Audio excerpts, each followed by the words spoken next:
You know how we're always told to find some calm by adding things to our lives? Like you gotta start meditating, or take up yoga, or find a new hobby. But what if the secret to a quieter mind is already there, hiding in plain sight? What if it's in the most boring, everyday task you can think of? Let's get into that. So let's start with a feeling I think we all recognize. That Sunday feeling. It's not exactly dread, but it's heavy. It's that quiet stillness right before the storm of the work week kicks in. Yet that particular weight of a Sunday afternoon.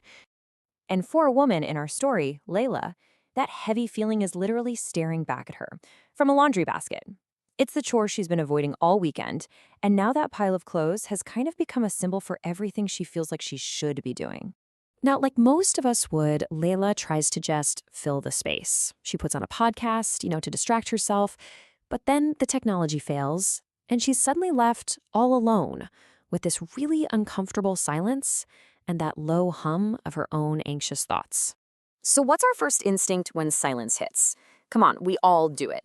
We grab our phones. It's a total reflex. And Leila does it twice, that automatic reach for a screen, for any digital distraction to just escape the quiet, to escape being in the moment. But then she actually puts the phone down. And in that little moment, without the usual noise and distraction, something else happens. It's not some big dramatic event. It's just a simple, almost tiny, shift in her awareness. And the story invites us and Leila to do something incredibly simple. Seriously, try it right now. Just notice your hands. What are they actually doing? What do they feel like? This isn't about some deep thought. It's just about pure physical sensation.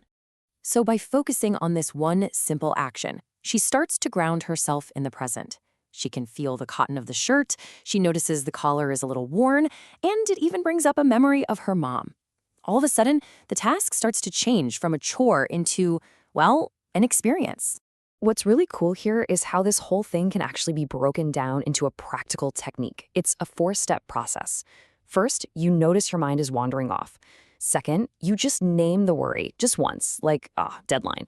Third, you bring your attention right back to your hands. And fourth, and this is the big one, you don't have to solve it. The point isn't to fix the problem, it's just to choose where you put your attention. But of course, let's be real. This isn't about achieving instant, perfect zen. That's not how our brains work. The reality of this practice is actually pretty messy. Because our minds are designed to wander. And yep, sure enough, her mind drifts right back to it, that familiar low hum of worry. The deadline coming up on Tuesday, that difficult email she's been trying to write, just the constant nonstop planning that goes on in our heads. These are the things that pull us right out of the present. And this slide just illustrates the whole thing perfectly. It's like this gentle tug of war in your mind. You've got the abstract worry of a deadline versus the actual physical weight of the kurta in your hands. The stress of that difficult email versus the real texture of the fabric. So each time her mind drifts, she just gently pulls it back to what's right there, tangible and real. Now, doing this over and over, this gentle practice, it doesn't create some lightning bolt of insight. It doesn't solve all her problems. The result is something much, much quieter, and honestly, maybe even more valuable. She's folding her husband's shirts, a task that has its own familiar little frustrations.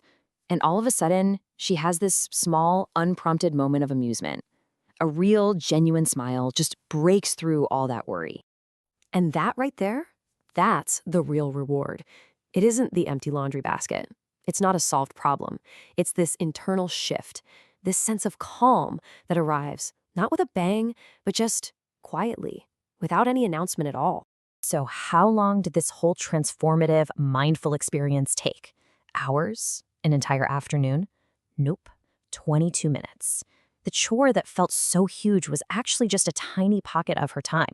And then afterwards, she sits down with her tea, and for 11 whole minutes, she doesn't check her phone. The story points out that for her, this is a record. The calm from that simple ritual actually extended beyond the task itself. Okay, so what's the big takeaway for all of us? I mean, it's pretty obvious this story was never really about doing the laundry, right?